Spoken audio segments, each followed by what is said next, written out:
for the main topic today, the first topic today, we're talking about the Disney Gallery Star Wars, The Mandalorian. We're talking about the latest episode that actually came out last Friday, and it's actually all about the cast. So it's about the various people who have been cast in the different roles, and them talking about their experiences as being a part of the show and their love of Star Wars. I'll be honest with you, my initial impressions was I enjoyed this one. I thought it was fun. I'm still waiting for that deep dive on the sort of technical side of how they're doing a lot of what they're doing. They're still kind of showing us stuff, but not delving too far into it. But I definitely enjoyed hearing the cast talk about how they were brought onto the show, and then their experiences while making the show, and a little bit of speculation about things they're looking forward to moving forward. So I really particularly enjoyed this episode. Tell me, Eric, what were your initial impressions about this episode of the Disney Gallery of Star Wars, The Mandalorian, the episode focusing on the cast? Well, as you mentioned, and I think we're both in agreement on this, that I'm really looking forward to the technical aspects, particularly that back screen that we've been talking about, that back projection, which we've seen a few scenes where they show it, and it looks amazing. But they haven't got into it really to tell us how that works and how they decided to do that and all that stuff. You just see it in passing. So I believe the next episode is technology. So I'm really looking forward to that. This episode was, of course, about the cast. It focused on, I guess you would say, the main cast, which is Pedro Pascal, Gina, and Carl Weathers, right? So it focused mostly on them. One thing that I mentioned, I was a little concerned, and I felt my concerns were a little bit validated in this episode. I was concerned they wouldn't put a lot of emphasis on the other Mandalorians. They did talk about two of the other performers, stuntmen, actors, however you want to refer to them as, who do portray the Mandalorian, and basically it sounded like pretty much all the real physical scenes. One of them, who is John Wayne's grandson, if I'm not mistaken, he actually does all the gunslinging stuff, and he does like the harpoon stuff, and they talked a little bit about that. And then they also talked about the other stuntman who does most of the physical work, most of the fighting and things like that. And so in a way, I kind of felt a little bit disappointed because I wanted to see more of them, to be honest with you. I'm not trying to take away from Pedro Pascal and his performance and the fact that he does the voice. I'm one of those guys. I wonder a lot, like, when is it actually him in the suit and when is it the other guys, And that's just the way that I work. And I think that we've talked about this. This is a Star Wars fan thing. Star Wars fans are very big about who is under the mask. And Carl Weathers actually talked a lot about how difficult it is to act with somebody when they're wearing a mask, which I thought that was really interesting because I have immense respect for Carl Weathers. The man's a legend, and they say that in this episode. So they give him his due. But he does mention it's very difficult to act with somebody in a mask. And that's why I always am like, that's why I want to know who's in the mask, because it is difficult to act with a mask on. But ironically, if any of you who know your history or your theater history and the history of theater and all that kind of stuff, the Greeks, basically invented theater. They all wore masks during their performances. In fact, there's a lot of speculation that they had some sort of an amplification system within the mask that helped them to project, at the amphitheaters and things like that when they're performing. So it goes right back to the history of theater, the history of performance, the idea of wearing the mask. And it's so important in Star Wars. And they do talk about that. They do talk about that in this episode. But I was a little bit disappointed that we didn't get a little bit more about the other Mandalorians, I'll call them. What did you think about that, Dave? Yes, I also would have liked to have had more with them actually talking about, the men in the suits, because I thought it was really cool, the idea that John Wayne's grandson is helping to bring the Mandalorian to life. And he's the gun guy. He's the gun. Yeah, and that's what I thought was really crazy. All that stuff was really neat. And then when they showed him, he had a cowboy hat on and the whole thing, I was like, that's really cool. So I would have liked to have seen more of them for sure. I was surprised that they spent as much time talking to Gina Carano as they did. I mean, I really like her as an actress, and everything I've seen her in, I've really enjoyed her in. She typically plays obviously a more physical role, given the fact that she's like an actual real fighter, a former real fighter. But you know, like she was really great in Deadpool, and I loved her in Haywire. Haywire was amazing. I remember seeing the first trailer for Haywire, going, "Who is this?" Because she just so explosive and powerful and fun to watch. See, I never seen Haywire, so I'm not familiar with that performance. I have seen Deadpool, but I haven't seen Haywire. Haywire is a Steven Soderbergh film, and she's the main star in it. And it's kind of it kind of reminds me of Jason Bourne in a lot of ways, or the Bourne movies if you're familiar with those. But Haywire is really interesting, and physically, just watching her work, she is impressive. And she was who I wanted to play Wonder Woman. I made no arm. Yep, that's right. She was a Chris Roberts. full-on MMA fighter. That's what Chris Roberts just said. She was the real deal. I guess Mike Lombard is a fan of the film. Yeah. Damn good movie. Damn good movie. I agree. It's really good. Haywire is cool. So yeah, I would recommend if you enjoyed her on The Mandalorian and you want to know more, you want to see more of Gina Carano. Obviously, I think most people have seen Deadpool, but I think a lot of people have not seen Haywire. Search out the film Haywire. It's pretty amazing. But I just enjoyed that they spent as much time with her as they did. I knew a little bit about her. I didn't know that much about her.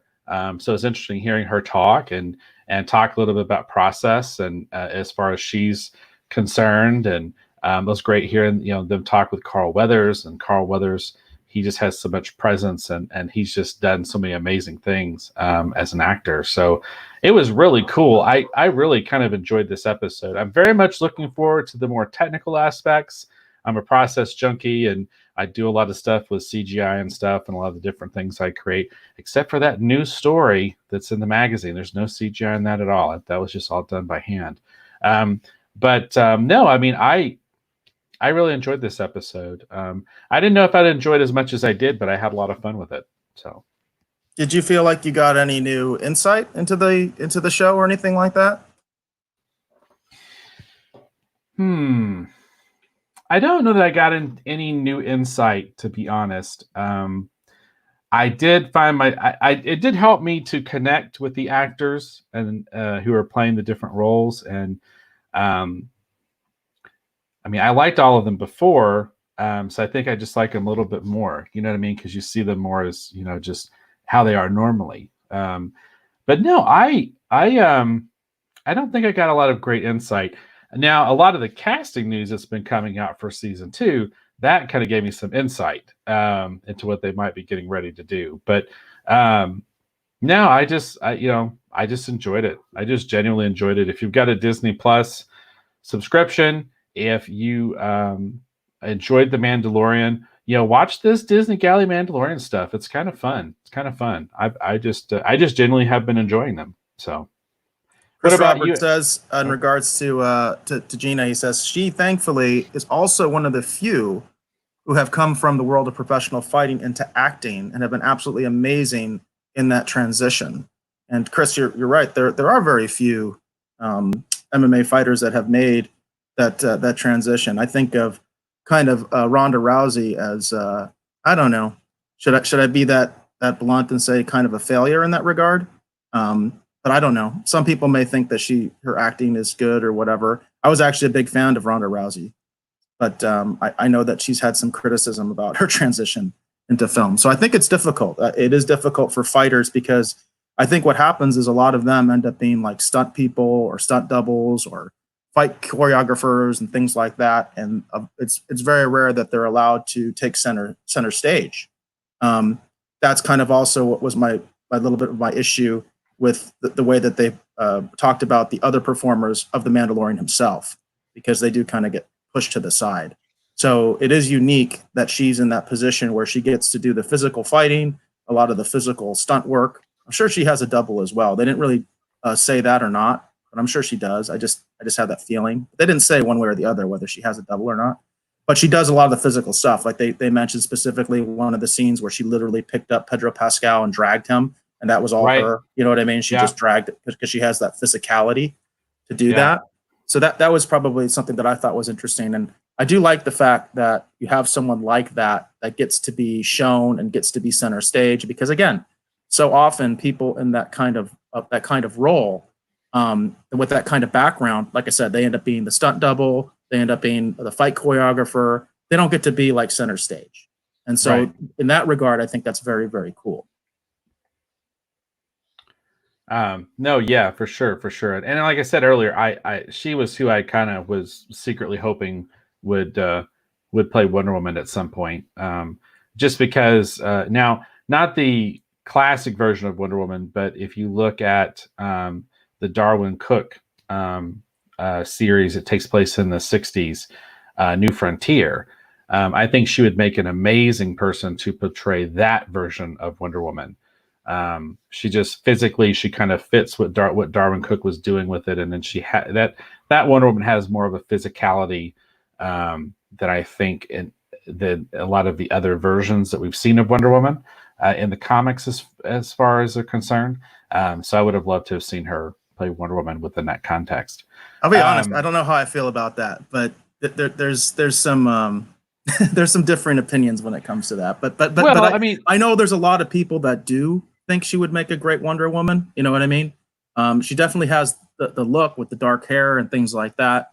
But I don't know. I don't want to be mean. I want to keep it light and I want to keep it positive. I'm just not sure how I feel about that personally. Well, see, have you read Darwin Cook's New Frontier? No, I have not. Okay. I would recommend if you get a chance, check that out. It's really good. And that version of Wonder Woman is not the classic version of Wonder Woman. She's not an Elseworlds interpretation either. It's just if you read New Frontier, I could see her playing that version of Wonder Woman. And I think she could do a pretty good job at it. But it's a very different take on Wonder Woman. She's more the Amazon warrior more than anything else, and I think she'd be great for that. You know, she couldn't just replace Gal Gadot. You know what I mean? In the current Wonder Woman movies, that totally doesn't work. You know what I mean? But I could see her if they like what they've done with some of this other stuff. If they were to do like a DC Universe live action adaptation, of New Frontier, I think she'd be someone really great to play Wonder Woman in that particular context. So, yeah, I hear you there. That's my opinion. I hear that. Now, PJ says that he's feeling really good about season 2 of The Mandalorian. I would say right now I am as well. In fact, for our news briefs, I do have a little bit of Mandalorian casting news because that seems to be coming fast and furious. And going back a little bit, when I was talking about, I think, Ronda Rousey and everything. Oh, I'm sorry. This is Chris talking about the Mandalorian. It says, not a single trailer for season 2. And I'm already looking forward to it based on the casting news alone. And again, yes, I do actually have some casting news because that's been coming fast and furious. But backing up, he said, no, she was a failure. And I think he's talking about Ronda Rousey when we're talking about the issue of MMA fighters that have tried to make the transition and kind of failed. But Chris does say she did pretty well as a WWE wrestler, which I think she did. I've seen a little bit of that of her performance as a WWE wrestler, which interestingly enough, a lot of MMA fighters have made that transition to pro wrestling, which of course is, not real fighting, it's performing. It says, as a former firefighter, I can attest to the fact it is not easy to pick someone up as dead weight and carry them. Chris, I totally understand that. He does say, I feel she's a bit too short for Wonder Woman. She's only 5'8". That's an interesting point, Chris. That is an interesting point. As far as Wonder Woman being tall, that's part of the Amazonian mystique as well. So that's interesting, although 5'8" is not exactly short for a female, but that isn't exactly, I don't know, how tall is Gal Gadot? Do you know, Dave? I don't know. But again, I'll restate it. I just, like I said, I think she'd be really great to play the version of Wonder Woman that's in New Frontier. And if you see that physically, she would work for that particular interpretation. I think that Wonder Woman is technically taller than Superman in that particular version, but there's some camera trickery and some things that they could do. I've just always felt like she would make an interesting choice for Wonder Woman. And again, but it has to be a particular project, especially at this point, because I've seen enough of her now that I kind of have a vibe. but like I said, I think there's some interesting projects that she could actually portray Wonder Woman for, like on DC Universe. Mike Lombard says that she's 5'10". Like Gal Gadot is 5'10". Yeah. So just a little bit taller. So, and then PJ mentions, says, speaking of actresses who almost became Wonder Woman, our friend actress Simone Bailey, and I hope I'm pronouncing it correctly, is now a content creator in our community. And I'm aware of that, PJ. I've actually seen some of the stuff that you've done with her. And if I'm not mistaken, I think she's best known for her involvement with Stargate. And you can correct me if I'm wrong, PJ, but I am familiar with that actress and also the content that she's been doing as a YouTube creator, which of course a lot of actors have been doing that. They've been putting out YouTube shows and things like that. And then Bobby says, we need movie casting call for the magazine. This is great stuff. All right, now let's get into that just real quick, because that is a great suggestion. And since someone's called it out, I really wanted to do a casting call section actually for Moon Knight for the Disney Plus series. And I wasn't sure how to go about it. I wasn't sure if it was sort of like we put it up to the group and people respond. But the more I thought about it, in all honesty, Eric, I think it'd be interesting for you to do that. Would you be down for that? Like the people that I think should be in these movies? Yeah, that kind of thing. Yeah, because we could do a short call, right? And we could even do it like an episode. We could do like a casting call episode. And what I could do is I could tell you who the character is, and we could put up a couple images, and you could kind of take a look and then tell me who you think would be good for that. We could take a little bit of feedback from the viewers, and then and then we could kind of cast, right? And actually have that in the magazine. So yeah, I think that'd be fun. Yeah, I think that sounds like that could be a lot of fun. It wouldn't be like a super long episode like, we do like when we do a regular Retro Rogues. It'd be a short one. You know what I mean? But I think it might be a fun kind of thing to do every once in a while. Because I think it'd be fun to do a casting call for Moon Knight. I think Moon Knight would be fun to do a casting call for. That does sound interesting. The issue with Moon Knight, of course, is that I don't know a lot about Moon Knight. I've got to read. Well, I've got to read the magazine, and I've got to get caught up with the recommendations you have there. Yeah. Well, see, but like I said, what we could do too is I could put together a dossier. So it's like you're the director, and it's like I'm like you're the director of the movie, and I'm the casting director, and I could tell you kind of who the character, what the characters are like or whatever, and then we could try and figure out who we think might be good, and then the Rogues Gallery could respond and help us narrow it down. You know what I mean? I just think it might be kind of fun. I like that. I think it's a good idea. So. I definitely think it's an interesting idea because I think it's interesting. I see fans do that quite a bit where they try to do their dream casts. In fact, that's one of the articles I'm going to bring up for an upcoming announcement of a show that the fans are clamoring for somebody to be cast in it. By the way, it's a show that you've been anticipating quite a bit, which I'm sure you want to talk about the announcement. Yes. I think it would be a lot of fun. And there has been a lot of interesting casting news coming out of The Mandalorian recently. There's definitely a lot of buzz about this show. So there's a lot of stuff coming fast and furious from The Mandalorian right now. Oh, I did want to mention, I feel a little bit bad about this, but I did not realize that IG-11's voice was from the director. And I'm going to butcher his name, but I didn't realize that he was the voice. Taika Waititi? Yeah, I didn't realize that he was the voice. I'm probably like the only person that didn't know that, but I just, that was like the one big insight I got from it because I didn't know that. I just didn't look the IMDb up to see who IG-11's voice was. You know what I mean? So, which by the way, I think he's probably, besides Baby Yoda, I think he's my favorite character. We talked about the fact that he had the most interesting arc of any of the characters. He actually had a full character arc, a full, beginning, middle, end character arc. And I think he's going to go down as one of the most beloved droids in Star Wars history. I could see that. And we do have a comment actually from Chris Roberts over here where he's talking about, we'd been talking about Wonder Woman, and he said that there was the failed television attempt for Wonder Woman with Adrian Palacki. She looked awesome in the part for it, but was canceled before the first episode was released. And it's interesting too because Adrian Palacki, of course, plays Commander Grayson in Orville, and she's got some really amazing action jobs. So because she does quite a bit of a lot of the. It's interesting. She's usually involved in a lot of physical stuff on the Orville. Commander Grayson is a she does not shy away from fighting on the show, and she would have been. I thought she'd have made a good Wonder Woman. We've talked about this on the show previously, and I actually showed Chris actually on YouTube. We actually while we're discussing it, we had the Wonder Woman television series, the leaked opening credits, actually for the show running while we talked about it, and you could see her doing a little bit of the stuff. But she's not afraid to throw a few punches on the Orville, and I think she would have made a great Wonder Woman. And I really like Adrian Palacki a lot. He says she was in Agents of S.H.I.E.L.D. also. Oh, okay, cool.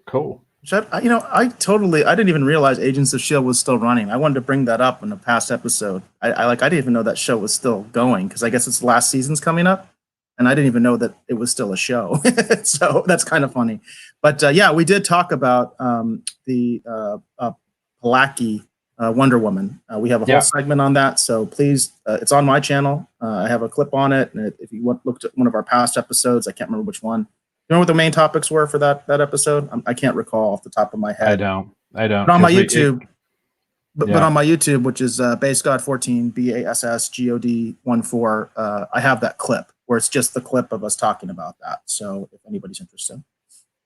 And you also have it broken out too, where there's different things. There's like a DC section, a Marvel section, such on and so forth. So if you go to the DC section, because Wonder Woman is a DC Comics character, you would find it, in there. So yeah, that should be very cool. So are we good here? Do we want to go ahead and move on to pop culture news? Yeah, I just did want to mention that I am looking forward to the next episode because let's see, I've got the IMDb right in front of me. I believe all the episodes have been named now, by the way. So now we know what all the topics were because at first I think it was like the first 4 episodes or first 3 episodes. I think it was the first 4 episodes. So we've already reviewed the first episode, which was directing. The second episode was Legacy. We did a review on both of those together because we got in a little bit late. Obviously, this one is on cast. The next one is technology. I'm hoping this is going to be really cool for me because I'm looking forward to this. And the next one after that is practical. Then we have visualization, score. Score should be fun. I know there's some controversy about the score, by the way, so that should be fun.